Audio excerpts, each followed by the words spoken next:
Қала көркі күннен күнге көркейіп келеді. Петропавлда жаңа ықшам аудандар пайда болды. Мысалға алар болсақ, Жас Өркен ауданы шаһар кейпін ажарлай түсті. Былтыр 640 жер үй сырылып, оның орнын көп қабатты зәулім баспаналары басты.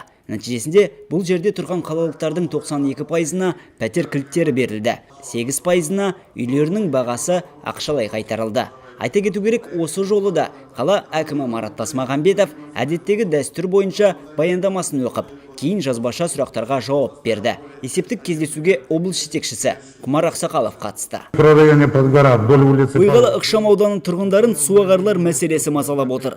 Павлов көшесінде бұл сұрақ түйіткіл.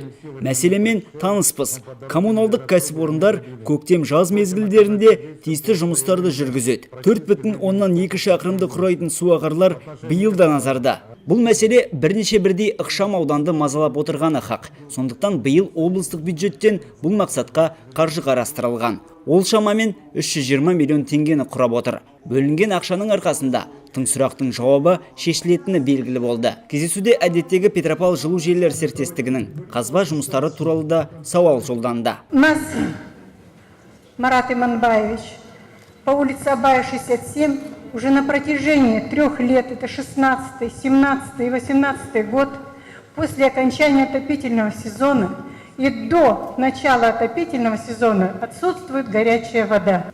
Я думаю, что это такой вопрос технического характера. Таких случаев больше не повторится. Чтобы 3 месяца не было горячей воды, это нонсенс. Я вот здесь всем сразу говорю, перерыва больше, чем 2 недель по горячей воде не будет в городе Петропавловске. Қала әкімнің есептік кездесуіне 1333 тұрғын қатысты. Халықтан жергілікті шаһар жетекшісіне 671 сұрақ жолданды. Сондай-ақ жиында өңір басшысы Құмар Ақсақалов биыл атқарылатын жоспарларымен бөлісті.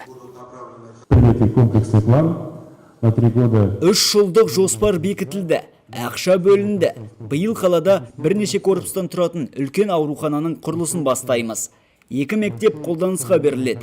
Университет маңында жаңа баспана салынады. 18 қабатты үйлер құрылысы басталады. Егер 2017 жылы мектеп түлектеріне 300-ақ грант бөлінсе, былтыр 1143 талапкер жоғары оқу орнында тегін білім алды. Былтыр білім нысандарын жөндеуге 138 миллион теңге бөлінді. Нәтижесінде 7 мектеп қалыпқа келтірілді.